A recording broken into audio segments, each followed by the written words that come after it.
I was just kind of inspired by it, and I can't remember the specific prompt, so I'm just going to read the piece then. In most stories written, the protagonist is the nicest, most perfect person imaginable. Sometimes flawed, but in an almost endearing fashion. As a writer myself, I have designed this very character. I used to write poetry about fictional people who could ideally handle situations that I was given. This man who had all of my hindsight answers, and I hate him. I hate him because I took every positive trait and ideal perspective, boiled it in the tortured cauldron that is my psyche, and I poured it into the mold of the man that I wished I could be. Every last ounce of the man I prayed I could become, all of my pride, and that surgical dissection of oneself leaves you only with what's left. The broken and misshapen pieces, and I try to piece together some semblance of positivity where there is none. All that seems to be left is my trauma, my pain, so I become the world that broke me in the first place. And I have to face that then, now, so should my character. This dance of the self-masochist, always perpetual, I was broken, so I must break you, which in turn breaks me again. The mind of the creative is torture in the most beautiful way. Much like stained glass, I take my shattered pieces of myself, painted in my wounds and scars, and piece together to create something new entirely. Shine the light of the stage through me, and then the audience gets to see the final draft. And that's simply to say, no one will ever truly know me. Thank you. Help! Help! I shitted on myself. I just said that to have y'all laughing. But if you have MS, that can really happen. This disease is something else. It'll have you using yourself. Your nerves being attacked by your immune system. Just look at some of the symptoms. It'll have you walking with a cane or even put you in a wheelchair. You'll start feeling like life's unfair. From falling down to barely getting around. You're learning a hard lesson. It can even send you into a deep depression from all that stress. And you ask me, how do I know? Well, my name is Carl Kirkendall Jr. and I have MS. Thank you.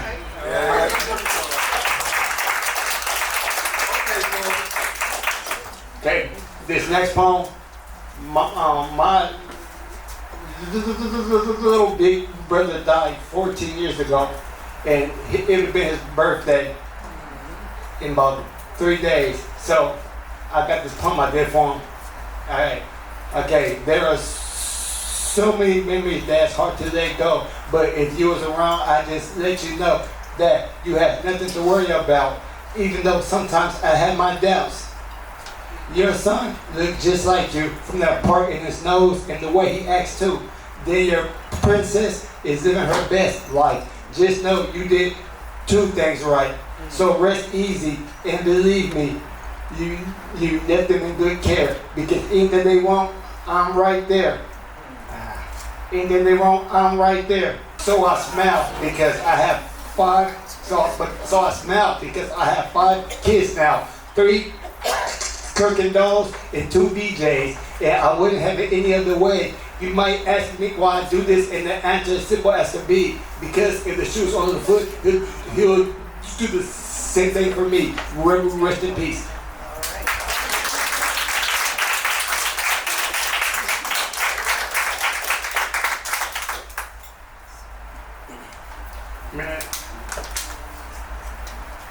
Now, after I did that poem, you might think I like kids. Yeah. And today, my baby girl, this was her last day of school, and she's graduated next week. I can't wait. I really, really can't. But you know what? Fuck them kids. Right. You said what I think you said? I did. I helped give them life, in return they're taking mine. When it comes to having kids, you will learn in between love, there is a thin line. There is a thin line. And that's not all. These motherfuckers had me jumping up the wall, wearing my clothes, taking my food, and you wonder why I'm not in a good mood.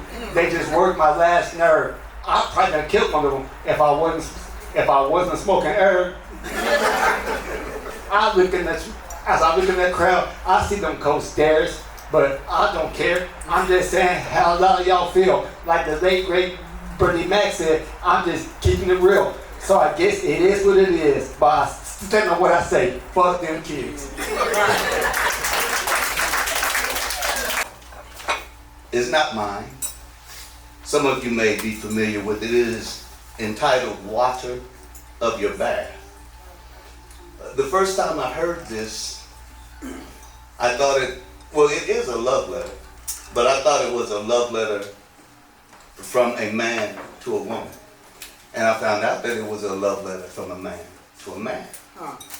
It didn't change it, but that's what it was. It was written anonymously because he was afraid to express these feelings. I wish I could be the water of your bath. I would surround you with mellow warmth of liquid love, like a childish, frolicking wave on the sandy shore. I would break upon the firmness of your body. I'd engulf and moisten the places I dream of. If I were the water of your bath, I would memorize each and every muscle. And being liquid, I would take your shape, molding myself to every curve and indentation, rolling on, over, and off your soft, wet skin. If I were the water in your bath, I would send part of me to each and every recess of your body. There, my temperature would match yours, like the plants of the sea. I would move your body hairs in and out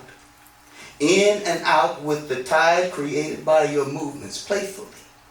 I would slosh against your thighs and become intimate with your nature. If I were the water in your bath, I would cleanse you as my ancestors cleansed your ancestors. But even more, when you leave me and pull the plug, I would defy the natural order of things and stay and wait for your return.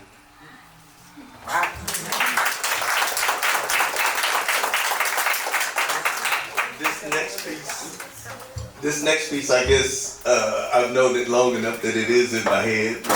I first heard it when I was 10 years old, which means it was a little while ago. It was written by James Brown and is entitled King Heroin.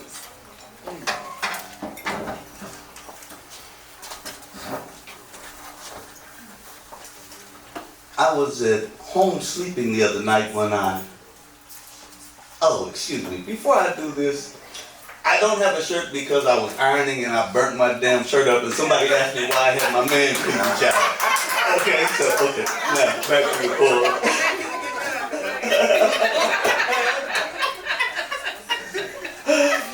I was sitting at home the other night and I dozed off to sleep and I started to dream. You see, I dreamed I walked into a place and I saw a strange, weird object standing up talking to all the people. And as I began to listen, I realized that it was heroin, that deadly drug that goes into your vein. And this is what he said. I came to this country without a passport. But ever since then, I've been hunted and sought. You see, my little white brains are nothing but waste, soft, deadly, bitter to taste. But I am a world of power, and all know it's true. Use me just once and you'll know it too. You see, I can take a mere schoolboy and make him forget his books. Take a world-famous beauty and make her neglect her looks. I will take a man and make him forsake his country and fly. Make a girl sell her luscious body for just a $5 bag. You see, in cellophane bags I found my way, from heads of state to children at play. I am finest in China, ran in Japan. I am respected in Turkey, and even legal in Siam. You see, I take my addicts and I make them steal, borrow, and beg, until they search for a vein in the arm or the leg. So, be you Italian, Jewish, white, black, or mixed, I can take the most virile of man and make him forget his sex. Now the police have taken you. Come under my wing. Do you think they can identify me, I who am king? Now you must lay in that Central County jail, wiggle and cough. 6 days of madness and you still can't throw me off. Curse me by name, defy me with your speech, knowing you would pick me up right now, only if I were within your reach. All through your sentence you become a czar to your fate. Fear not, young man and woman, I'll be waiting at the gate. Don't be afraid, don't run. I'll not chase. You see, my name is Harold, and you'll be back for a taste. For behold, you are hooked. Your foot is in the stirrup. So make haste and mount the steed and ride him well. For the white horse of heroin will ride you to hell. To hell. Until you are dead. Dead, my brothers and sisters. Dead. This has been a revolution of the mind. And get your mind together and get away from drugs. And if anybody got some extra shit you want to get rid of, I'll take it off your hands. This first one is titled You. Ice is cold, and it burns. Just the thought of it sends shivers down my spine. Your face, as I look at it, is frozen, unknown whether out of stone or in time itself. And as I play with and speak to you, I realize more and more that I'm speaking to a statue. A cold, unfeeling man that stands tall and seems empty inside. But you are not empty. You are filled with a deep desire to control and manipulate, and you are polar. Like a magnet, you attract those who love you, those who fear you, and you keep them within your gravity. So large is your ego that you sustain moons that encircle you, and we stay a reasonable distance and dance around you out of fear.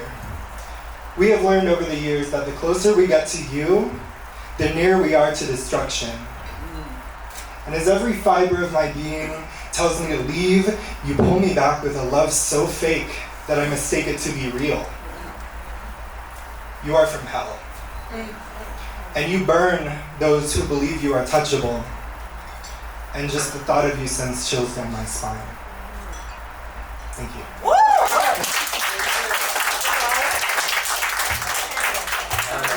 It gets a little less heavy from here. All right, this next poem I titled The Wind. Listen. Remember that sound, that song, that ghost, the sigh, and the breath of my lover. It's been years since I've heard that voice, that song, that hiss. Her hands slap across the caverns in my chest. Take hold onto the memories I left. Please don't ever leave me. It's been years since I left that, since I felt that cold, that breath, that slap. I lay naked on the floor of our studio apartment, wrapped up in the feeling that I fucked up. And you're fucked up. And then I hear his voice. It had been months since I saw him, that face, that smile, those lips. He was my first kiss. In the car before I moved to LA was a man who wanted to use me, but I left behind the man who loved me. I wondered then if he ever felt it the way that I do, that pause, that sweep, that throw, in the break between the words where silence lives. He kissed me like the world was still, but I was already stirring, already listening for something I dare not name, already halfway gone. It has been years since I saw him, that town, that state, that life. She took me to Kansas, tousled my hair and said, "You'll be fine here." Pushed me onto a plane and suddenly I was in college. It has been years since I moved here, this place, this body, this mind. Transplanted, transformed, and taken root. I grew up and out. I'm content with this new life. I have all these friends on all these books, all these shoes and all these plans and all these moments and all these men. And don't be shy and come right in and slap.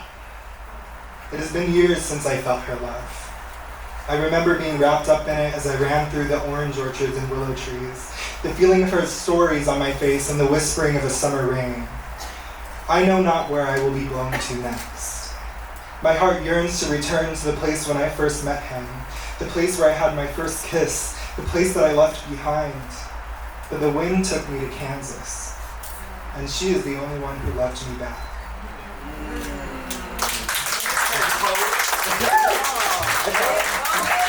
Thank you.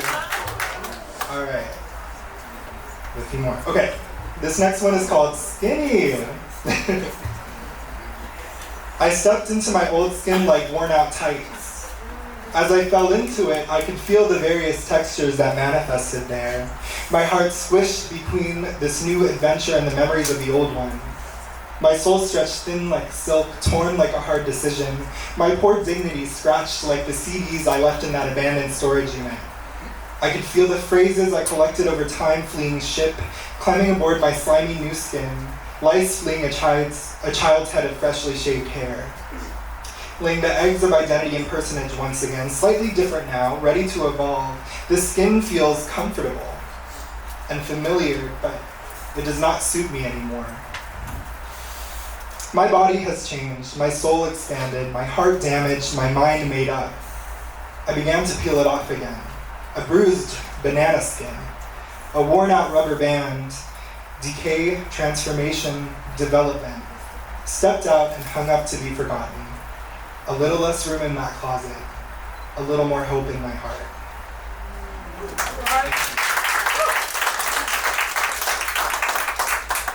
This next one I won't share the title of until the end. I feel like it adds a little something. All right. I wonder if the wind can feel my sorrow, if it mourns the person that I once was, if it will still caress my face when I step out into it, if I will still be as kind as it was before. I see myself exploring in a place replaced with spaces laced with memories of mine. Simple systems erase the tragedies that unfurled upon those old escalated hallways. A mall always lit by skylights that highlight palm trees and shrubberies placed perfectly between the Hot Topic and Bed Bath & Bodies. Broken down and replaced by crude plastic floors, crude plastic tables bought by crude plastic cards. Layers and layers of empty space, uninhabitable and listless. Empty hallways and empty eyes. You'd gasp at the size of unutilized space, replaced by yet another Hobby Lobby. And broken glass scattering the beauty that was trapped in the time before. I wonder if the wind mourns the beautiful simplicity of that desert mall. If it mourns the colorful ceilings and the colorful lights. If it mourns the plants and the skylights. I wonder if it mourns the perfect shade of Senesceno brown that blended beautifully into the building behind the tall desert mountains. If it mourns the moments when the mall was busy with people rushing to be nowhere in particular. If it mourns those moments of whimsy that I remember so well from that simple desert mall, perhaps one day I'll find the space to mourn it as well. That's the Hemet Valley Mall.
I used to go upstairs with Mr. Coleman.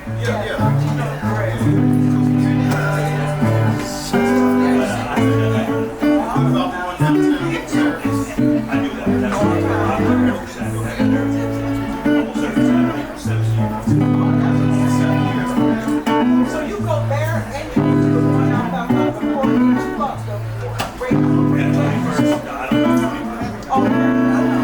That's more just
Duck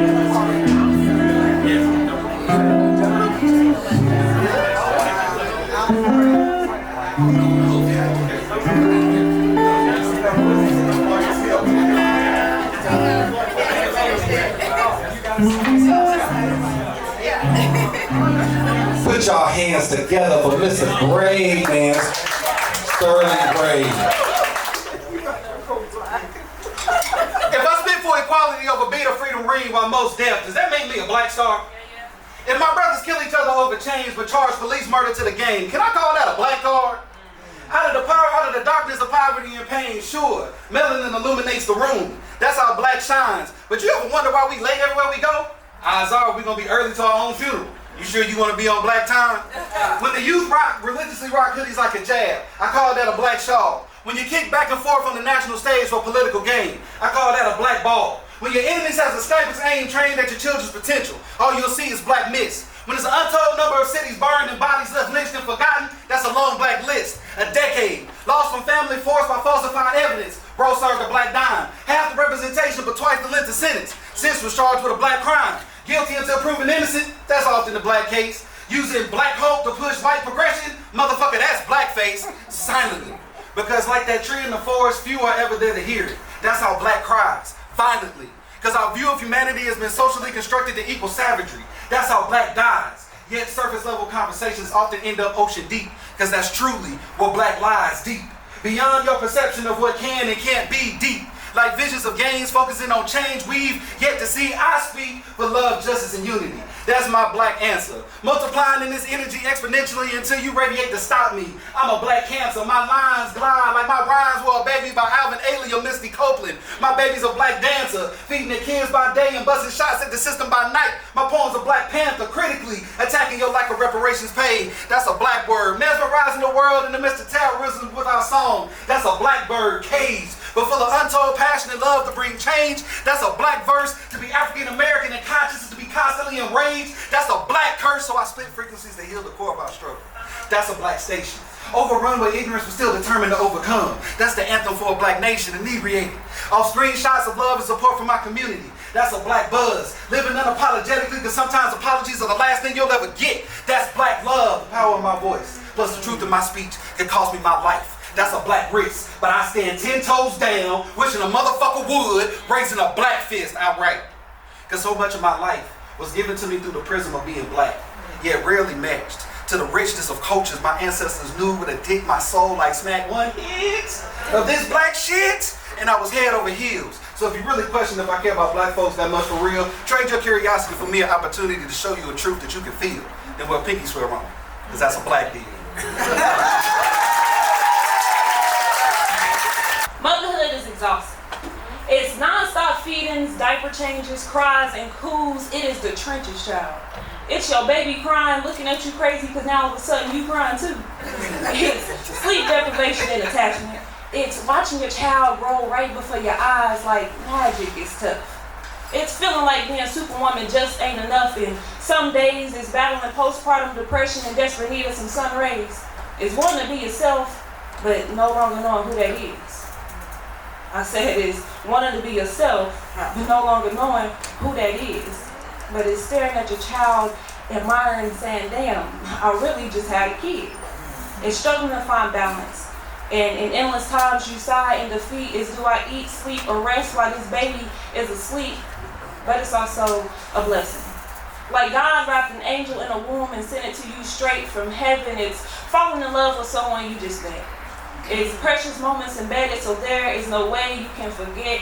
It is tears of joy, baby snuggles, kisses, and hugs. It is proof in existence of a man up above. It's making the late nights, early morning, and pain worth it. Motherhood is hard, but it's rewarding, and I'm grateful God made me deserving. Motherhood is exhausting, but every day it's a blessing.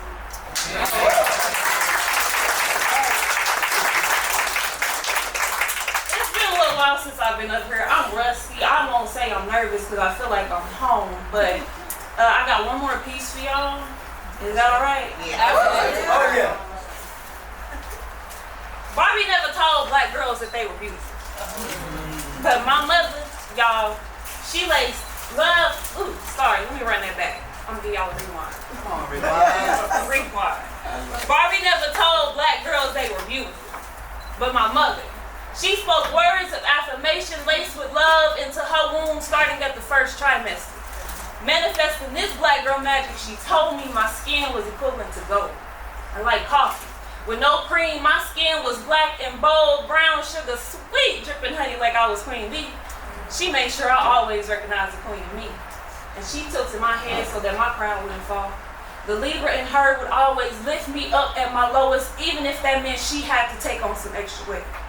She embedded in me that when I see another sister's crown looking off scale, that I pick her head up and help balance her crown as well. Because I am sister. Strong, independent, spiritual, thriving, and full of authenticity. I am one man and come from man. I am woman, and without man, ooh shit, y'all. I am a woman. Yeah. And without me, he wouldn't be complete. I am love. And my cup runneth over into the next sisters, even when I feel depleted. Because at one point in time, uplifting and love from another sister was all I needed.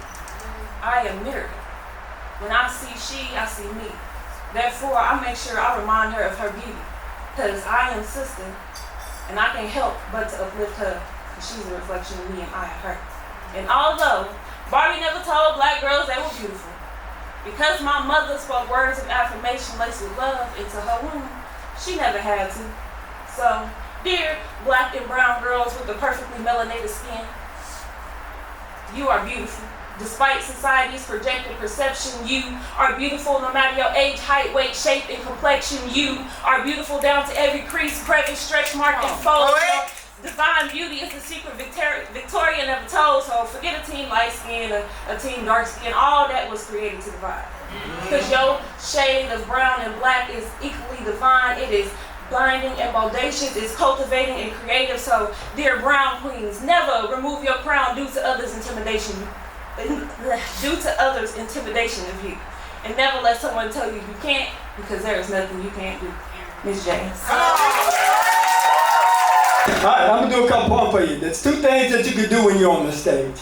Matter of fact, I love getting on the mic every time. There's two things you can do. You can entertain or you can educate. I hope that I can entertain you. Because most of the stuff up here I'll be talking about, I don't even really believe myself. I just be up here just trying to. So I'm warning y'all early about some of the stuff that I'll keep it mild because this really is a nice place. I won't do stuff that I do in the bar. I do stuff that I do at Sangria, but just take everything I say with a grain of salt, okay? What would I do if I could suddenly feel and to know once again what I feel is real? I might laugh, I might cry, I might lay back for a little while. Oh, tell me what would I do if I could suddenly feel? What would I do if I could see inside of me and realize, no, I like what I see. And the song my heart would bring, I'd be more than glad to sing. And if tears should happen to fall, just think of the wounds they could heal. And just think about the time I could spend just being vulnerable again. Oh, tell me what would I do if I could suddenly feel? I guess going to heaven is the goal, considering that you're going to burn in hell forever if you don't get to go. But you know, when I die, I hope there's nothing but eternal sleep, because I don't think heaven really is the place for me. You see, I think heaven's going to be full of a bunch of happy assholes, people bouncing around on their toes, and everywhere you go, the story is all the same. Man, this place is great. You seen the pearly gates? Man, even got my own place, a mansion up on high. And besides, what good is it to walk on streets of gold if I can't chip a bunch of it up and make a fat chain to hang around? Or what good is it to have diamonds on the side of the road? I can't pick one up and give it to a pretty girl hoping to impress. Maybe she'll give me sex.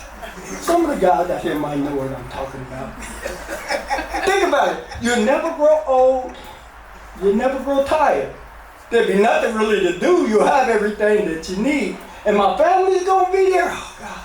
I know I got some family that don't want to be around me. forever. Think about it, I'm gonna miss some things on this earth. Like standing in the corner with the fellas and the pretty girl pass, and we all just look at each other. Don't say a word, but we all agree, man, I bet you that's some good pussy. Think about it, I'm gonna miss being able to cheer for my favorite team. Go Chiefs!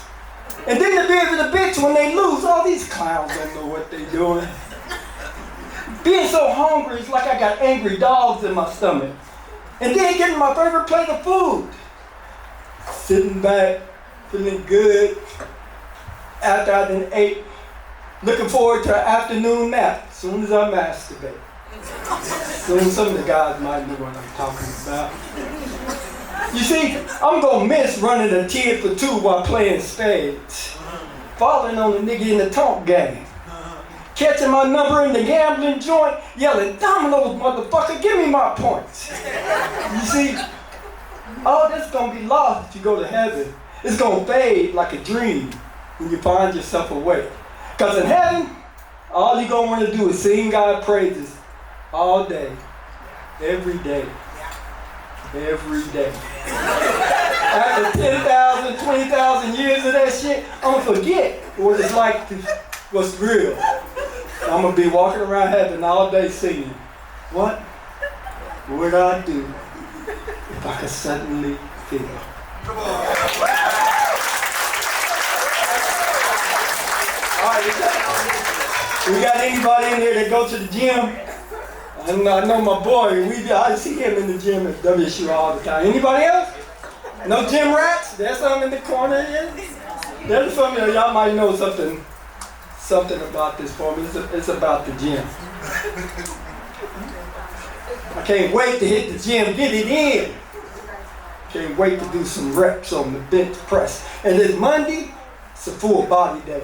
So I'm gonna work my pecs, my lats, my arms, my chest, my legs, my abs, my lower back, all that. And I know before I go, I'm gonna have to do 20 minutes at least cardio. And I tell myself, I'm doing this for my health. But deep down inside, I know I'm just doing it trying to stay fuckable. So at least she won't laugh at me when I get undressed. At best, she might want to keep the lights on when we have sex.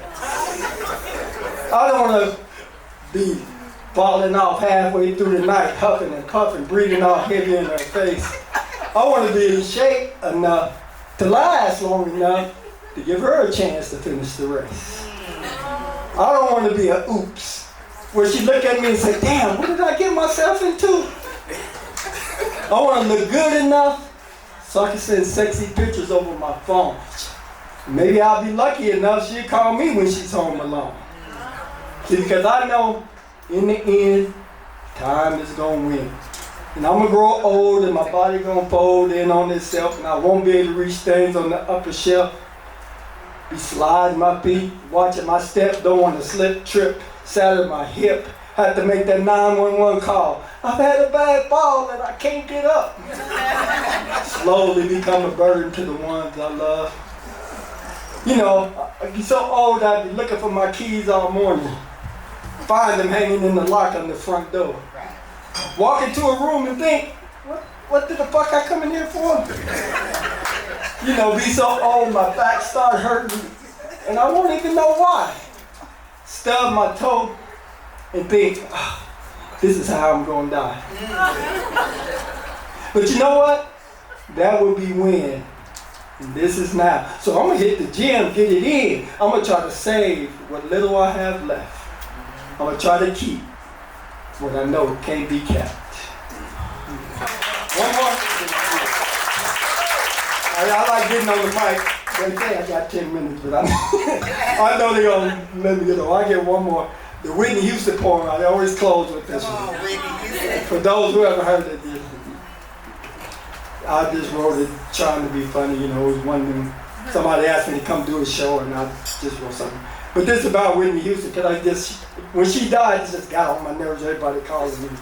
And I was thinking, man, if I could sing and look as good as she did, I'd take care of my life. But, you know, anyway. I was on Yahoo when I got the news that Whitney Houston had died. I ain't gonna lie, I really wasn't all that surprised. She did seem to have a troubled life. But no sooner had I read it, I started getting all these damn text messages from friends asking me did I know that Whitney Houston was gone. So I thought I'd take a look at my Facebook. Sure enough, there's a bunch of reels, news of rest in peace. And Whitney singing her favorite songs, I'll always love you, the greatest love of all. Then I got a phone call from a friend, and she said she was so sad, she was about ready to cry. Whitney Houston had died. And I was like, why? It ain't like you really knew her. We got into this big argument, and I said, see, that's the problem. Too many people like you trying to live their lives through her. She denied it, said she was just sad, and it was a sad day. Sad? Gets a sad anytime anybody passes away. But I can't say I felt that way. Matter of fact, I felt like I should celebrate. Don't get me wrong, not because Whitney Houston is gone. Cause shit, I ain't. See, I can leave up out of here, go buy me some lottery tickets, lay in the bed and dream about all the things I do if I hit. Go do something adventurous like jump out of an airplane just to see if I scream like a bitch. I can go to IHOP, order my favorite dish. Colorado omelet, a big plate of pancakes. See, Whitney Houston is dead, but shit, I ain't. Who knows? Maybe I'll go get me some more tattoos. Say I can't complain, sometimes I still do. And it's true. I don't have to go to work. Man, ain't boss's eyes. Man, let me stop complaining. Maybe I'll just go to church, get some insurance on my soul. Cause me and God both know I ain't no saint. See, Whitney Houston is dead, but shit, I ain't. Who knows? Maybe I'll start working on my New Year's resolution. Try to gain me some weight. Go play basketball with the young cats, and when I can't keep up, tell myself, I ain't old, I'm just out of shape. Hit the gym, look at the girls, lift some weight. That's too much work. I'll just lay on the couch with some Cheetos and watch football all day. Because Whitney Houston is dead, but shit. Who knows? Maybe some pretty girl will come up to me and say, ooh, James, I love your poetry. Let me take you home tonight. I know that shit ain't gonna happen. But it make me feel good that it might. I'm just go to Walmart.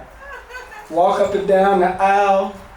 Wait for a pretty girl to pass, turn around, look at her ass, and smile. And I think about the babies we made. Because Whitney Houston is dead, but shit, I ain't. I don't know. You know, in the end, we all gonna end up like Whitney Houston. We might not get there like she did, but I guarantee you we all gonna get there. Because I see what time is doing. I feel the changes in my body.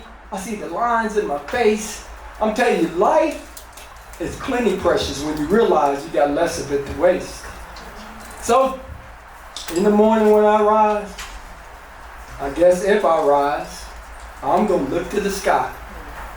And I'm going to give thanks. Because Whitney Houston is dead, but shit, I ain't. Know something, a little bit more intel and context onto the whole, like, we didn't see each other for 3 years. Or, like, it was 3 years ago and then we didn't see each other for a while, was the whole, basically, I was married. And that's, yeah, I'm 25 years old. I was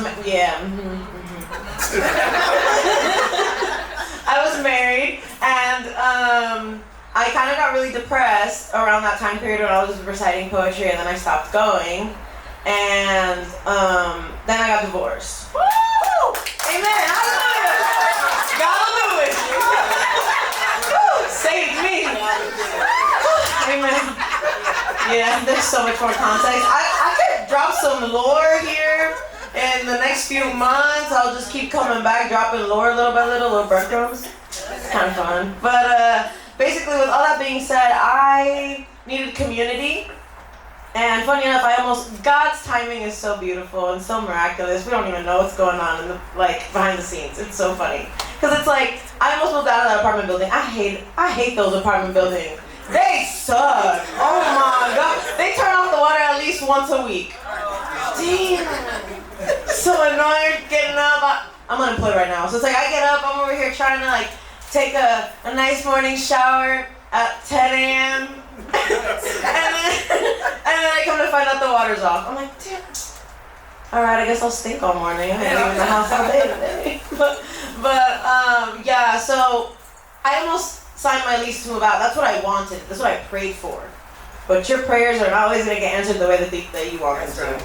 But don't mean it's not a good thing, because I met him shortly after. It was April, National Poetry Month. I was trying to do events. I kept seeing them outside, and I was like, we haven't really spoken. They did about the year. I was like, nah. But then I kept feeling, when the Holy Spirit talks to you, you listen. I'm gonna say that right now, because I was like, nah, I don't want to talk to them. And that's time I was like smoking, and I was like, I gotta do it now. I'm not gonna be a puss. And then I went up to him. I was like, do you want to go to my event? It's National Poetry Month. I do open mic. He's like, I'm a poet. I was a poet. I was like, wait, no way. I was like, no. And then yeah, he's like, I've seen you before, and it was just this whole cool thing that wouldn't have happened if I wouldn't have gotten divorced. Because I only moved into that apartment because I was divorced and he kicked me out. And I've been so mad, all bitter the past few weeks, because I'm like, he kept the fucking house. God's plans are greater than what I wanted. That whack ass house that's half fucked up. God said, I'm gonna give you a whole community. Come on. Hallelujah. Can we give it up for community? Yeah. I love this. I feel at home already. So I guess I don't have my stuff memorized. I'm sorry, I didn't know the unspoken rule. But I guess we'll treat it more like I'm reading from my diary, because I'm going to be telling you guys a story. It's all about community, basically. And I'm going to just be telling you a little bit about me and about my bad cycles and how I ended up in my bad situations that have me praying at the end of the day. So here's Mel, journal version. Depression has been my best friend since I was a kid. Battling relationships with humans, avoiding a marriage I couldn't fix. The kiss from slitting my wrists became more intimate than the blade of rejection. I'd lay against the door of my parents' one-bathroom apartment, and her seduction was my first introduction to voluntary sin. Now I sit and reminisce on Jesus, how he is so romantic with his love, because what other man would give his life up for me? The way he walked the path of grace and still carried the weight of my insecurities. He coated me in his mercy, cleansed me back to purity. Though undeserving, we still have his Father's gentle hands around our hearts. Lord, how much agony did my lover endure nailed to that cross? Let me never depart from your love. Save me from the mouth of the lion, from the beast I've become listening to my flesh.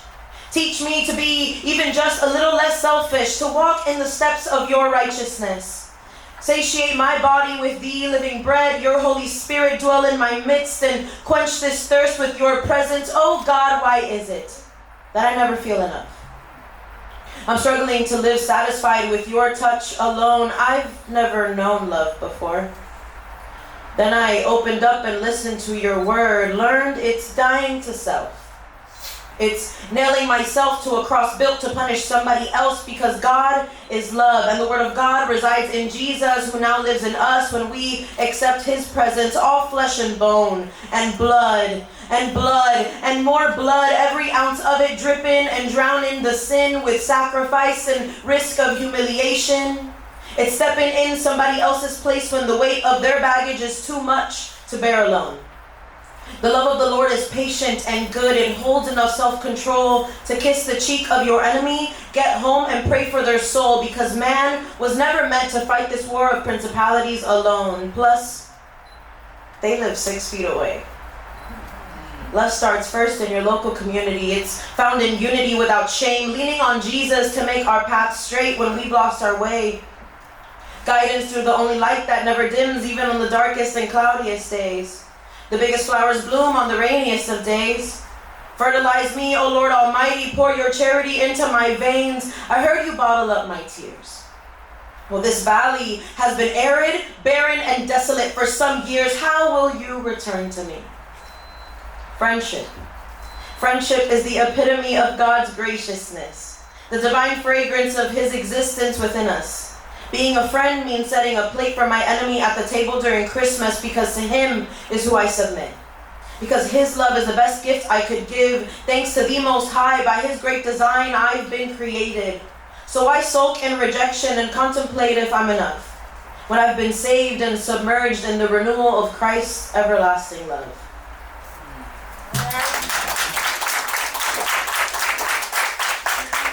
So, thank you. That poem is one of my more recent ones. Jesus saved my life about maybe 8 months ago. Maybe a little bit more than that. Yeah. Amen.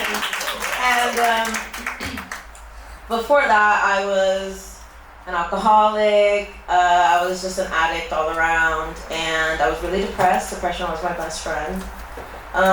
But then I had a best friend when I was about 12 years old. I met him online. We were like online besties. You know, the era when like the internet wasn't censored yet. Like YouTube when first came out. That's when I was around the internet. My mom was like censoring me all the time, because YouTube, you could like find anything and everything, and it was so not safe. Crazy. So I met him, and then he says that we're soulmates, but not in like a romantic sense. And I ended up writing a poem about him. We've been friends for 12 years. He's kind of the worst, not gonna lie to you. He bails on my birthday like 3 years in a row now. It's cool. But that's grace, right? And that's love, and that's community. People go through their stuff. It's not that deep because God's with me all the way around. But this poem's about my best friend. It's called Man's Best Friend. If you don't know, let me help your head grow. I'm in love with you, though not like that. Don't aim low, you're a pretty great catch. I just don't got enough dog in me to play fetch with your feelings. Like that's for people who don't take friendship serious. I'm so in love with you, I'll sit back and coach through a series of potential players, possibly penetrating, peeling your layers. Core emotions will come out in the open, sensitivity in the air, and now I'm crying with you because I care. Like I'm so in love with you. Not enough to scare you off with a huge love bomb, but like a huge present for you, your sisters, your mom. I love your family like we're in-laws bound by connection, yet not in love. Though I am so in limerence, it feels like I'd sign my soul in seconds if you got down on one knee. But only as besties who cuddle routinely, but share a family if you ask me, because the way you take care of your people has you looking daddy material, boy. What if you catch this pitch I throw you? How would we work towards equals? What if I took you out one time? Would I be dumped on the sidewalk like fecal? No matter. I'll pick up after your shit. I'll care for you when you become unfit to care for yourself. Even make excuses when you leave for somebody else because I'm so in love it's giving 1975. Hoping it's not for nothing to restrict myself and let our friendship thrive. I'm in love with you like your man's best friend. But I'm gender fluid, so that whole sentence is counterintuitive. So just say fuck it and get your fluid in. I can quench your thirst. Fluent in customer service. I can give reimbursed. Meant to be friends if you dip your toes in and regret getting your feet wet. Or I can teach you to swim if you'd rather take lessons instead. I'm so in love like I can't get you out of my head. But I want to be on yours, so. Apologies in advance if I seem obsessed. It's just, you're my best friend. My favorite person, my favorite laugh to spread all over my gluten-free crumbs of enjoyment in these restrictive moments between you and me. 6 hours away, but haven't connected since 15, yet you still touch my heart every time we speak. No matter how far, whether Texas or New Jersey. Miss you the most when I sing you the least, or whatever the phrase means. I think I'm in love with you. Never intended to, but you're not going anywhere, and neither am I. We already tried a couple times, blocked online for a relationship, and then it would end. And then like boom, a rang and came right back like you never even left. I heard they say marry your best friend. And I'm here, wingman to your bumble, bird's nest comfortable, but you want to learn to fly. Hope you don't forget the sticks and stones it took to rebuild this home. The coordinates of these flowers' petals, I, the queen whose honey suckled your comb heart, filled up the holes with my nectar. Are you in love? I just gotta know so my jar doesn't overflow with sticky feelings for a friend who's gonna leave. It's allergy season and the leaves are falling the same way. I love you. Thank you. Wow.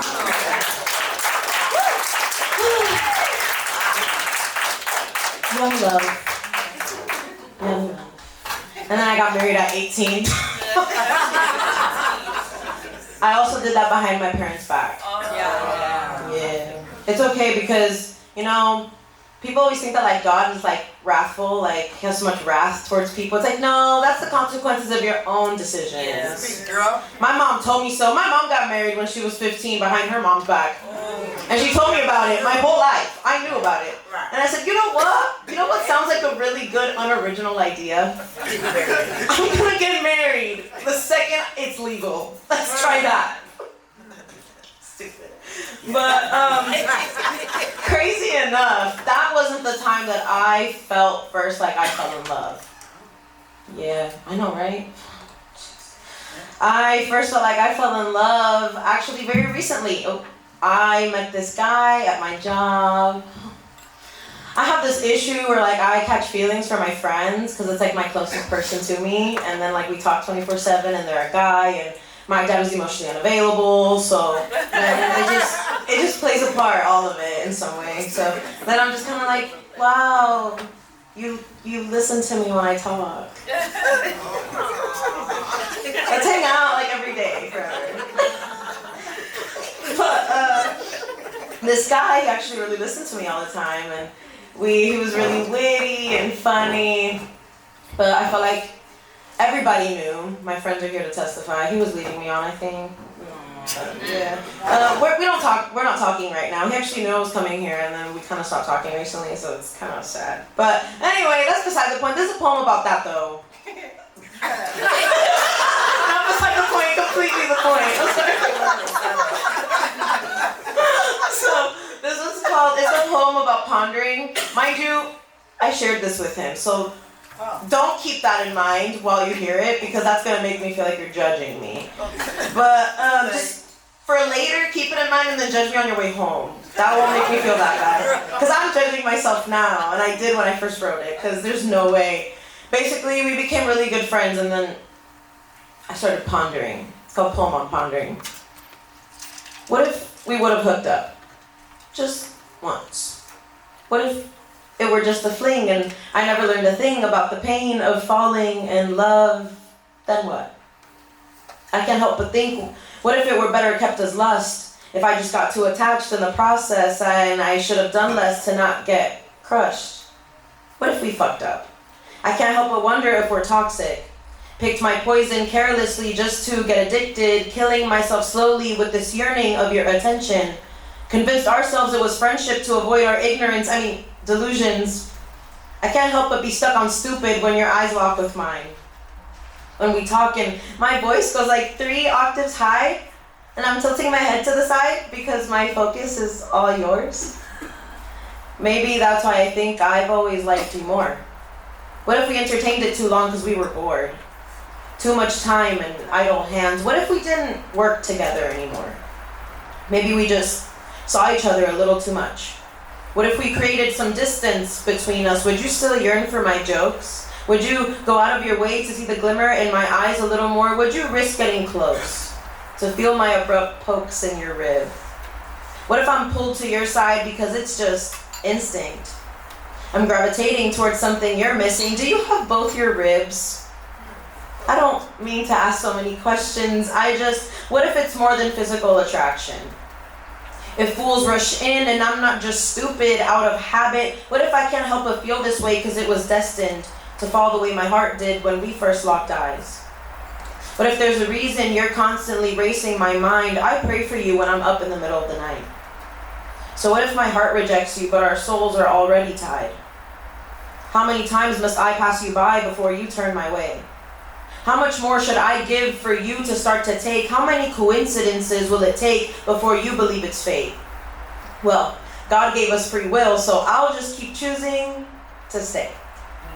I'll hold on to the faith that you are mine and I am yours. I'll protect my heart, but you can hold the key to unlock the door, because what if you're my Tina and I'm your Paul?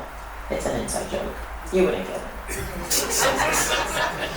What if we never make sense, but your presence always feels like home? What if I said I ache for your voice with every one of my bones, whether or not we talk on the phone that day? I met you and now it's my spirit that aches for a connection like this. What if I said I want our marriage centered around Jesus? Maybe then he'll help meet us halfway. But what if you still don't reciprocate? What then?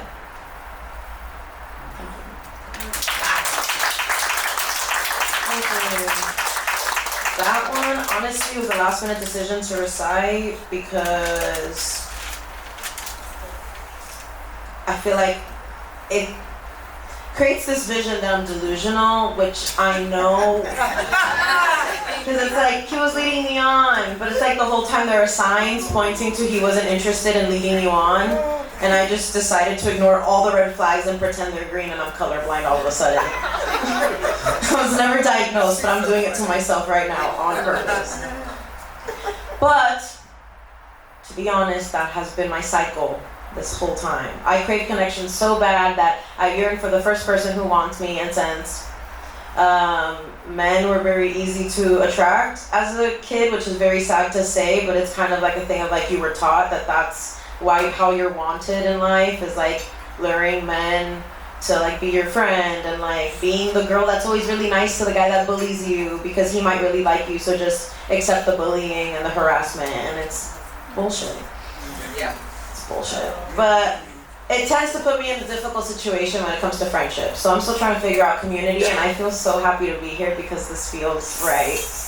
This community feels like strong people, like you guys all stick together and you tell each other like it is, but in a way of conviction, not condemnation. You know what I mean? Like we want to help you grow, and I love that.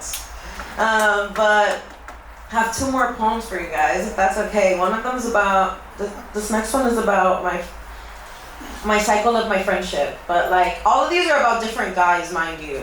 This is ridiculous. I'm just calling myself out. One of them is about my guy best friend of over 12 years. Yeah. The other one's about a guy I recently met. I'm traumatized. And then this other one was about my best friend from my childhood. Well, in a way. Just listen to it. You'll like this one, I think. It's where my raunchiness comes out. Oh, that's definitely stuff I saw. Yeah, no. This is more. You'll like it more. Called you friend, but saying best might have been a stretch, cause it'll be days of me needing to vent, sending you texts, trying to de-stress with formulating my emotions into sentences, yet I can't bench this weight without you spotting it. Now my chest is compressed the way I'm upset with you, but keep it inside, because how do I get through to someone who ain't even on the line? How can I accept a friend whose calls always decline? I know I got a new number, but I thought the caller ID you'd recognize that read friend. But days like now make me feel that's better left in the past tense, and this might be the end. It's funny how, although I may reminisce on making memories with you again, I can't just pretend like I haven't been bent over backwards reaching out to you. I've said there are standards I abide to. I won't go behind a pedestal just to be fucked. If I wanted presidential pussy, I would serve dick to Trump, and really, you got me fucked up. If you're hitting me up like there's no bad blood after you. Come on, boy. Come on, boy. Y'all want to rewind up? Yeah.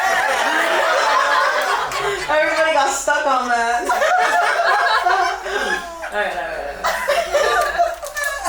But days like now make me feel that's better left in the past tense, and this might be the end. It's funny how, although I may reminisce on making memories with you again, I can't just pretend like I haven't been bent over backwards reaching out to you. I've said there are standards I abide to. I won't go behind a pedestal just to be fucked. Just say it. If you let me. Damn.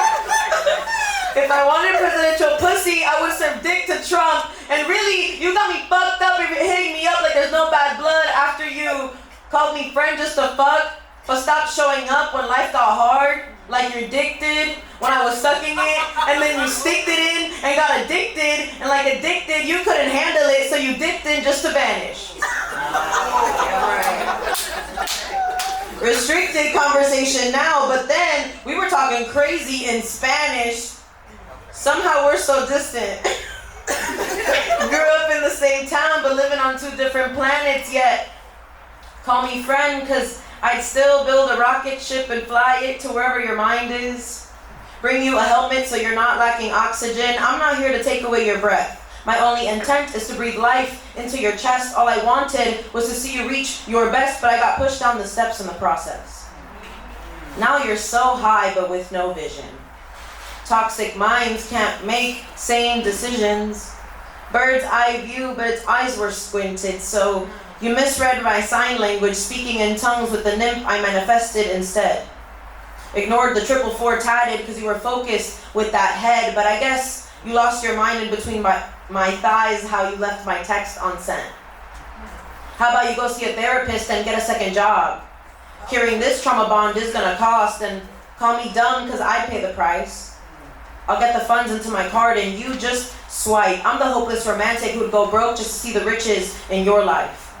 I'm the friend who'd pretend with you and play wife. Let me gather the goods while you hunt down some life into your mood, cause I know it sucks these days.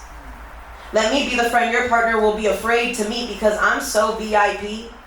They shaking in their undies after learning I'm so funny and sweet, but I'm Hispanic, so they better be light on their feet, and if they don't got an IQ, they really can't keep up with your bestie. And call me, friend, when that same person breaks your trust and you need a shoulder to cry on or rest your head. Feel safe to come back again and again. I get the pain of loving so hard and it never reciprocated, falling and not having a cushion to soften the hardness that shelters you so well. I promise to never break your shell, for it has protected you. A haven enclosing an angel. Just call me Mel then, since we're no longer friends. At least that's what I interpreted from you going no contact. I won't dig up the grave if you want to bury our friendship. I will no longer crack into the past, and now I unravel the present. Used to think I asked for too much, but maybe you just didn't have to give it. So I filled my own cup to celebrate this transition. Come on, poet. Reflecting back, I let too much get past me with no boundaries to keep my sanity intact. Phone on D&D, but mine was still attached, constantly checking if you'd bother to ask how I am, but you never messaged me first, so now, here's my last.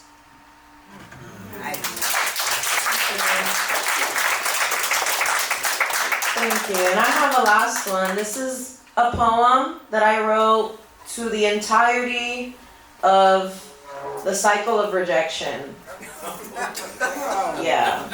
Yeah, we breaking cycles up in here. We're breaking generational curses, you hear me? Yeah. I wrote this after that last guy ghosted me, the one. Yeah. He hurt me bad, y'all. You don't even understand. But that other one, that was about one I just read, was about a best friend from middle school, high school. He did me dirty, but it ain't whatever. Cause then he came back around after I got divorced, and then we fucked, and then he got addicted, and yeah, that's what that was about. Crazy.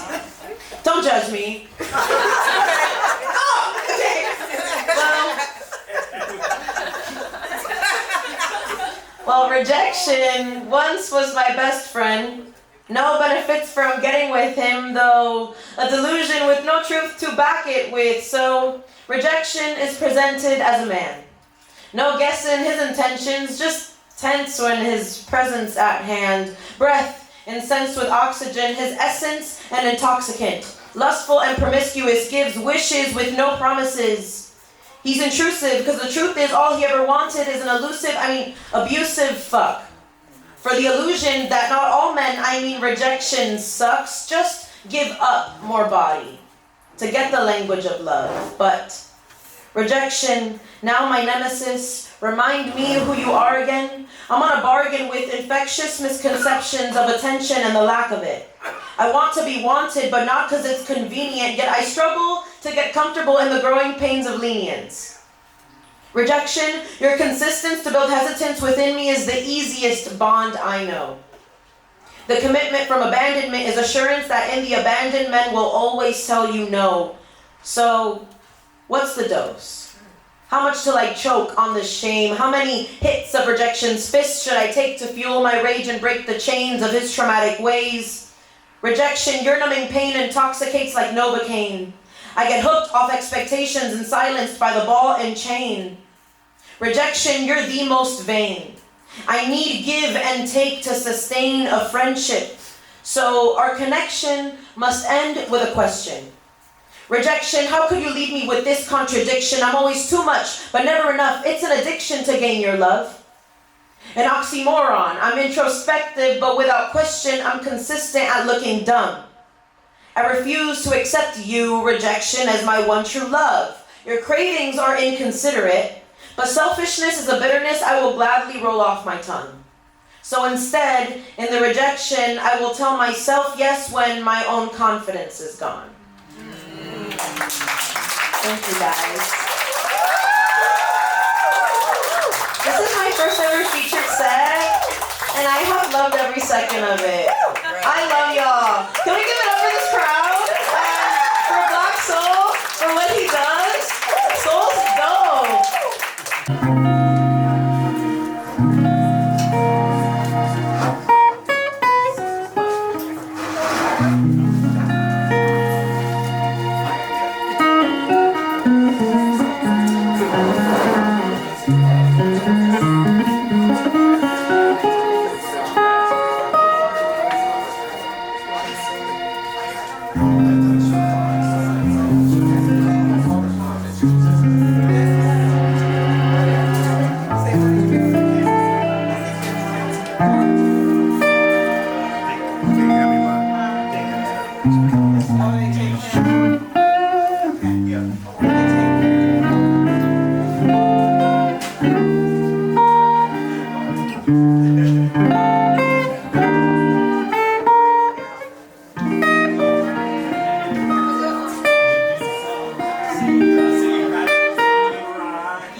Yeah.